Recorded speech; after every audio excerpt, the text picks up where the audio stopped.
A paz do Senhor Jesus. Atos dos Apóstolos, capítulo 7, o versículo 48, está escrito: mas o Altíssimo não habita em templos feitos por mão de homens. Vamos entender esse texto. No Êxodo, capítulo 25, Deus levanta Moisés para levantar um tabernáculo, para que Deus viesse manifestar-se no meio do seu povo. Tudo o que foi escrito na primeira aliança, as leis dadas por Moisés, as leis sacerdotais, as leis do sacrifício, todas as cerimônias estabelecidas pelo próprio Deus através do servo do Senhor Moisés, apontava para a segunda aliança, ou seja, em Cristo Jesus, o próprio Deus encarnado. Nós sabemos que o tabernáculo representa o corpo físico do homem. Nós somos hoje tabernáculo de Deus. Então tudo era sombra das coisas que haveria de acontecer, como aconteceu e vem acontecendo, e isso vai suceder até a regeneração de todas as coisas na vinda do Cristo sobre essa terra. E nós vamos compreender mais profundamente por que Deus escolheu habitar dentro do ser humano.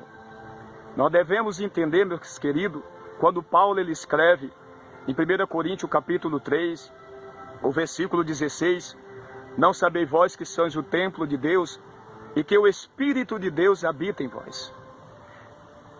Pegando esse texto, nós devemos compreender por que Deus, através da sua palavra, por que Deus ele quer habitar dentro do ser humano. O ser humano ele é um organismo vivo, ele nasce, cresce, se reproduz e morre. Tem a lei da ciência do bem e do mal, tem sentimento, anda, caminha, é o ser vivo, é um organismo vivo, o ser humano. E é uma criação de Deus. Deus é o Criador, nós somos a criatura.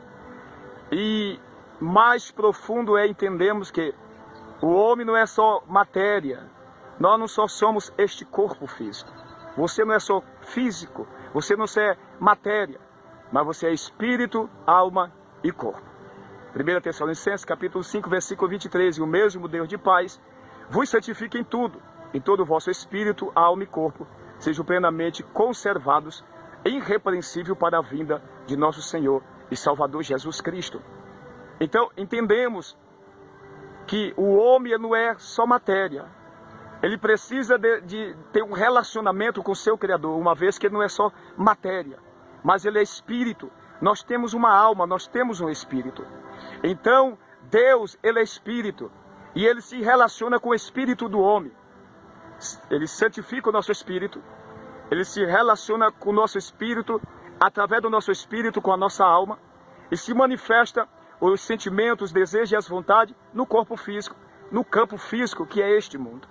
Então, há uma necessidade de Deus se manifestar e se relacionar com a sua criatura, por intermédio do seu Espírito Santo. É por isso que Deus escolheu que nós venhamos ser a habitação dele, em vez de um templo de pedra, como nós vemos nos nossos dias.